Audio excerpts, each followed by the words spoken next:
স্বাগত চট্টগ্রাম প্রতিদিনের সঙ্গে আছি শাহরিয়ার অঙ্কুর। টানা ভারী বর্ষণে বিপর্যস্ত হয়ে পড়েছে পার্বত্য জেলাগুলো। প্লাবিত হয়েছে বান্দরবানের লামা ও আলীকদমের বিভিন্ন নিম্নাঞ্চল। বিভিন্ন স্থানে যোগাযোগ ব্যাহত হওয়ার পাশাপাশি বিচ্ছিন্ন হয়েছে অনেক এলাকার বিদ্যুৎ সংযোগ। বাড়ছে পাহাড় ধসের শঙ্কাও। বিস্তারিত ডেস্ক রিপোর্টে। পার্বত্য অঞ্চলে থেমে থেমে বৃষ্টি হচ্ছে। এতে নিম্নাঞ্চল প্লাবিত হওয়ার পাশাপাশি বিভিন্ন এলাকায় জলাবদ্ধতার সৃষ্টি হয়েছে। অনেক স্থানে বিচ্ছিন্ন হয়ে পড়েছে সড়ক যোগাযোগ। টানা 3 দিনের ভারী বর্ষণে পাহাড় ধসের শঙ্কায় দিন পার করছে বান্দরবানের বিভিন্ন উপজেলার হাজারো মানুষ। এদিকে মাতামুহুরী নদীর পানি বিপদসীমার উপর দিয়ে প্রবাহিত হওয়ায় লামা ও আলীকদমের নিম্নাঞ্চল প্লাবিত হয়েছে। সড়কের একাধিক স্থান পানির নিচে তলিয়ে যাওয়ায় যোগাযোগ বন্ধ রয়েছে। বান্দরবানে অনেকদিন ধরে বৃষ্টি হওয়ার কারণে আমরা এখানে অনেক আতঙ্ক আছি।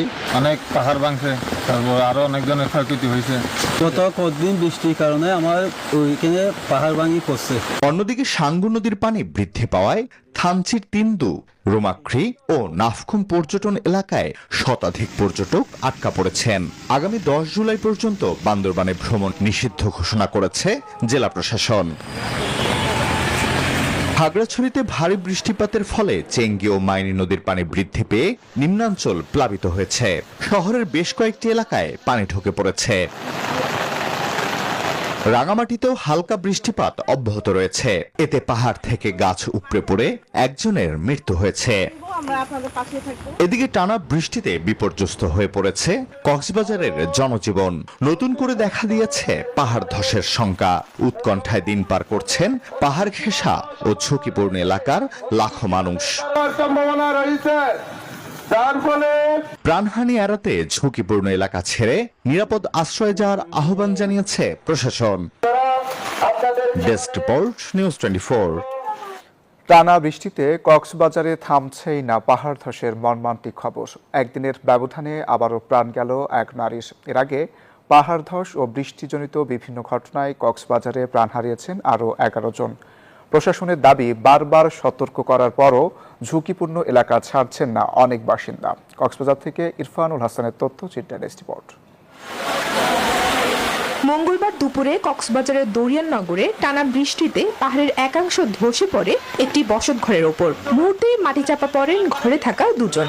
স্থানীয়দের সহায়তায় তাদের উদ্ধার করে কক্সবাজার জেলা সদর হাসপাতালে নেওয়া হলে চিকিৎসক একজনকে মৃত ঘোষণা করেন। আহত অবস্থায় হাসপাতালে চিকিৎসাধীন রয়েছেন অপরজন। হঠাৎ করে দেখি একজনের এতটুকু পর্যন্ত দেখা যায়, আরেকজনের হাত দেখা যায়। হাত দেখা যাওয়ার পরে এরা উদ্ধার করছি। বৃষ্টি যখন হয়েছে তাদের থেকে একটা ভালো একটা পরিবেশে চলে যাওয়ার একটা উদ্দেশ্য ছিল। দুর্ঘটনার পর ঘটনাস্থল পরিদর্শন করেন জেলা প্রশাসক। জানান, আগেই মাইকিং করে সবাইকে নিরাপদ স্থানে সরে যাবার নির্দেশ দেওয়ার পরও শোনেননি স্থানীয়রা। পাহাড়ে যারা অবৈধভাবে বসবাস করছে সবাইকে আমরা নিরাপদে সরে যাওয়ার জন্য অনুরোধ জানাচ্ছি। আমরা আইন শৃঙ্খলা রক্ষাকারী বাহিনীরও সহায়তা নিচ্ছি যাতে তাদেরকে এখান থেকে সরে যায়। আমরা বিভিন্ন আশ্রয় কেন্দ্র খুলে দিয়েছি। একই কথা বলছে ফায়ার সার্ভিসও। আমরা বিভিন্ন স্পটে মাইকিং করেছি এবং এইখানেও আমরা গতকাল মাইকিং করে গিয়েছি, কিন্তু দেখা যাচ্ছে মাইকিং এ সচেতন করার পরেও লোকজন জানি না তাদের এই বাড়ি ছেড়ে নিরাপদ জায়গায় যাচ্ছে না। এদিকে কক্সবাজারে এখনো অব্যাহত রয়েছে বৃষ্টি। আরো কয়েকদিন বৃষ্টিপাত থাকতে পারে বলে পূর্বাভাস দিয়েছে আবহাওয়া অফিস। Desk report, news 24। এ বিষয়ে আরও জানাতে কক্সবাজার থেকে যুক্ত হচ্ছেন সহকর্মী ইরফানুল হাসান। ইরফান, কক্সবাজারে পাহাড় ধসের বিস্তারিত কি তথ্য আছে আপনার কাছে জানাবেন? কক্সবাজারে টানা যে বৃষ্টিপাত সেটি এখন পর্যন্ত অব্যাহত রয়েছে এবং আজকে আসলে বিগত কয়েকদিনের তুলনায় কিছুটা বৃষ্টিপাত কম। গতকালকে কক্সবাজারে পাহাড় ধসের ঘটনায় 8 জন রোহিঙ্গা ক্যাম্পে 8 জনের মৃত্যু হয়েছে। পাশাপাশি কক্সবাজার শহরে 1 জনের মৃত্যু হয়েছে। 9 জনের মৃত্যু হয়েছে গতকালকে এবং আজকে কক্সবাজার শহরের দরিয়ানগর এলাকায় পাহাড় ধসে এক নারীর মৃত্যু হয়েছে। সব মিলিয়ে এখন পর্যন্ত 10 জন পাহাড় ধসে মৃত্যুর খবর আমরা পেয়েছি এবং আজকে পর্যন্ত বৃষ্টিপাত অব্যাহত রয়েছে এবং কক্সবাজারে বিগত কয়েকদিনে প্রায় 250 মিলিমিটার বৃষ্টিপাত হয়েছে। গত 24 ঘন্টায় সেটি কমে 150 মিলিমিটার মতো বৃষ্টিপাত হয়েছে। তবে এখন যে বৃষ্টির পূর্বাভাস আবহাওয়া অধিদপ্তর বলছে যে বৃষ্টিপাত আরও অব্যাহত থাকতে পারে এবং কবে নাগাদ আসলে বৃষ্টিপাত শেষ হচ্ছে সেটি এখন পর্যন্ত আসলে বলা যাচ্ছে না। তবে জেলা প্রশাসন বলছে যে মানুষকে আসলে মাইকিং করার পরেও পাহাড়ের পাদদেশ থেকে তাদেরকে সরানো যাচ্ছে না, যার ফলে যে পাহাড় ধসে যে প্রাণহানির ঘটনা সেটি এখন পর্যন্ত অব্যাহত রয়েছে। আজকে দরিয়ানগরে যে পাহাড় ধসের ঘটনা ঘটেছে সেখানে জেলা প্রশাসন সেখানে গিয়েছে এবং তারাও যেটি বলছে যে আসলে জেলা প্রশাসন সেখানে মানুষজনকে বিভিন্নভাবে আসলে মাইকিং করার পরেও তারা আসলে সেখান থেকে সরাতে পারছে না। সব মিলিয়ে কক্সবাজারে এখন পর্যন্ত প্রাণহানির ঘটনা, পাহাড় ধসে 10 জন এবং সেটি এখন পর্যন্ত 10 জনই মৃত্যু হয়েছে। তবে এই মৃত্যুর ঘটনা আরও বাড়তে পারে যদি বৃষ্টিপাত অব্যাহত থাকে, পাহাড় ধসের ঘটনাও আরও বাড়তে পারে বলে ধারণা করা হচ্ছে। এই ছিল কক্সবাজার। ইরফান, আপনাকে ধন্যবাদ। চট্টগ্রামে ভারী বৃষ্টিতে সৃষ্ট জলাবদ্ধতায় দুর্ভোগে পড়েছেন নগরবাসী। সিডিএর জলাবদ্ধতা প্রকল্পকে দুষছেন সিটি মেয়র। এদিকে পাহাড় ধসের শঙ্কায় বসবাসকারীদের সতর্ক করতে ছুটছে জেলা প্রশাসন। 24 ঘন্টায় 386 মিলিমিটার বৃষ্টিপাত রেকর্ড করা হয়েছে, যা মৌসুমের সর্বোচ্চ বলছে আবহাওয়া অফিস। আবু জাবেদের ছবিতে চট্টগ্রাম থেকে নয়ন বোয়াজোয়া রিপোর্টে বিস্তারিত। চট্টগ্রামের টানা বর্ষণে জলাবদ্ধতার চিরচেনা রূপ। পানিতে তলিয়ে যায় নগরীর কাতালগঞ্জ, চকবাজার, বাকলিয়া, আগ্রাবাদ সহ বেশ কিছু এলাকার বিভিন্ন সড়ক, দোকানপাট। কোথাও হাঁটু পানি, আবার কোথাও কোমর সমান পানি। চরম দুর্ভোগে পড়েছেন নগরবাসী। অসম্ভব কষ্ট ভাই, একটু পানি হইলে এই রাস্তায় কাতালগঞ্জের রাস্তাটা সম্পূর্ণ ডুবে যায়। কত কষ্ট করে এখন কাজে যাবো, কাজ চলে যাবো, সেজন্য আইতাছি। এদিকে সিটি মেয়র কাতালগঞ্জ জলমগ্ন এলাকা পরিদর্শনকালে বলেন, সিডিএর জলাবদ্ধতা প্রকল্পের কাজ চলমান থাকায় জলাবদ্ধতা হলেও নিরসনে কাজ চলছে।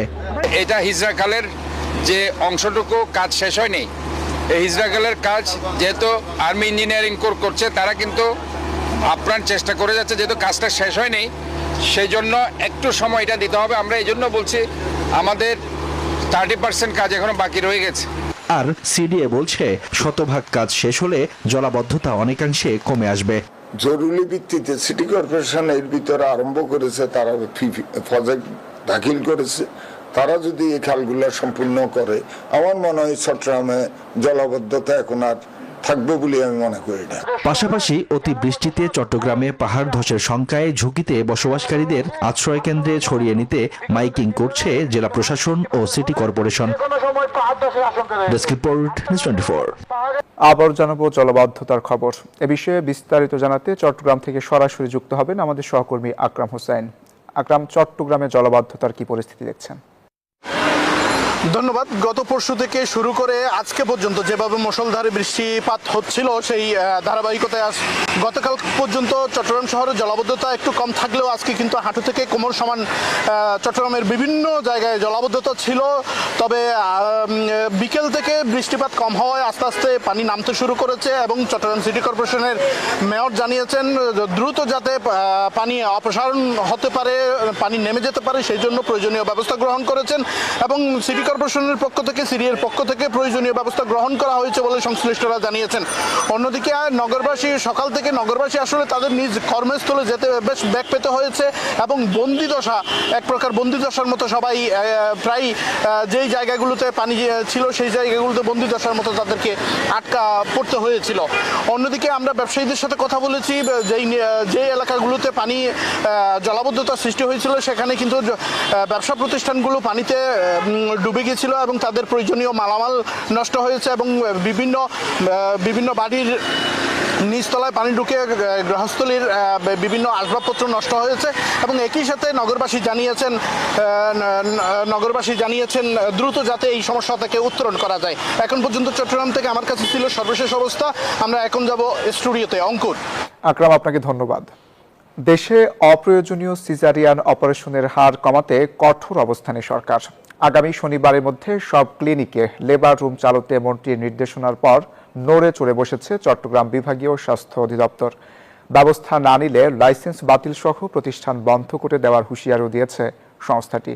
সরকারকে কঠোর অবস্থান চান সংশ্লিষ্টরাও। বিস্তারিত জানাচ্ছেন সহকর্মী আকরাম হোসেন।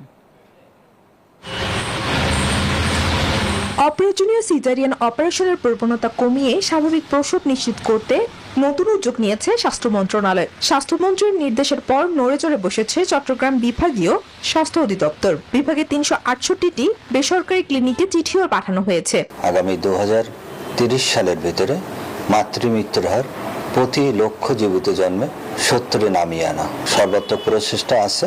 আমাদের 24 ঘন্টা আমাদের হাসপাতালগুলোতে যাতে নর্মাল ডেলিভারির সুযোগ আমরা সৃষ্টি করতে পারি সেভাবে আমরা কাজ করে যাচ্ছি। সিজারিয়ান অপারেশনের পর দীর্ঘমেয়াদী নানা শারীরিক জটিলতা এড়াতে প্রয়োজন ছাড়া সিজারিয়ান প্রসব হওয়া উচিত নয় বলে মত চিকিৎসকদের। নিঃসন্দেহে একটা ভালো উদ্যোগ। আর মেইনলি কথা হচ্ছে নর্মাল ডেলিভারি একটা ন্যাচারাল প্রসেস, ন্যাচারালি তো সবকিছুই ভালো। যদি কোনো কমপ্লিকেশন না থাকে, কোনো ধরনের ইয়ে না থাকে, মেডিকেল সাপোর্ট যদি আমরা নর্মাল ডেলিভারিতে পাই, এটা খুবই ভালো। নর্মাল ডেলিভারিটা খুবই গুরুত্বপূর্ণ, কিন্তু বর্তমান ডাক্তাররা সেটা না করে বিভিন্ন রকমের কষ্টকর সিজার দিয়ে মানুষকে বিভিন্ন রকমের হয়রানি, বিভিন্ন রকমের ইয়া করতেছে। দক্ষ মিডওয়াইফের মাধ্যমে নিরাপদ স্বাভাবিক প্রসব নিশ্চিত করা গেলে কমবে সিজারিয়ান অপারেশন, পাশাপাশি কমবে মাতৃমৃত্যু ও স্বাস্থ্য ঝুঁকি, বলছে স্বাস্থ্য অধিদপ্তর। গ্রামের অদক্ষ ধাত্রীদের দ্বারা সন্তান প্রসব করানো, এবং সেক্ষেত্রে যদি আমরা প্রাতিষ্ঠানিকভাবে ডেলিভারি করতে পারি এবং সেক্ষেত্রে নর্মাল ডেলিভারি এটার রেটও বাড়বে এবং কোনো ধরনের জটিলতা যদি তৈরি হয় সাথে সাথে কিন্তু ব্যবস্থা নেওয়া সম্ভব হবে। এই কারণে আমরা প্রাতিষ্ঠানিক ডেলিভারিকে অত্যন্ত গুরুত্ব দিচ্ছি। এ বিষয়ে বেসরকারি ক্লিনিক মালিকদের বক্তব্য জানতে চেষ্টা করা হলেও ক্যামেরার সামনে কথা বলতে রাজি হননি কেউই। শুধু সিদ্ধান্ত নয়, নির্দেশনা কার্যকরে সরকারকে কঠোর হওয়ার আহ্বান সংশ্লিষ্টদের। Desk report, news 24। বান্দরবানের সাঙ্কু নদীর পানি বৃদ্ধি পেয়ে থানচিতে অবস্থিত পর্যটন স্পট নাফাকুম, রেমাক্রি ও তিন্দুতে আটকে পড়া প্রায় শতাধিক পর্যটককে ফিরিয়ে আনা হচ্ছে। উপজেলা নির্বাহী কর্মকর্তার নির্দেশে স্থানীয় জনপ্রতিনিধি ও বিজিবির সহায়তায় তাদের ফিরিয়ে আনা হচ্ছে। এর আগে বিভিন্ন জায়গা থেকে বেড়াতে যাওয়া প্রায় শতাধিক পর্যটক বিভিন্ন পর্যটন স্পটে অবস্থান নেয়। বৃষ্টিতে সাঙ্গুর নদীর পানি বৃদ্ধি পেয়ে ইঞ্জিন চালিত বোট চলাচল বন্ধ হয়ে যায়, এতে আটকা পড়েন তারা।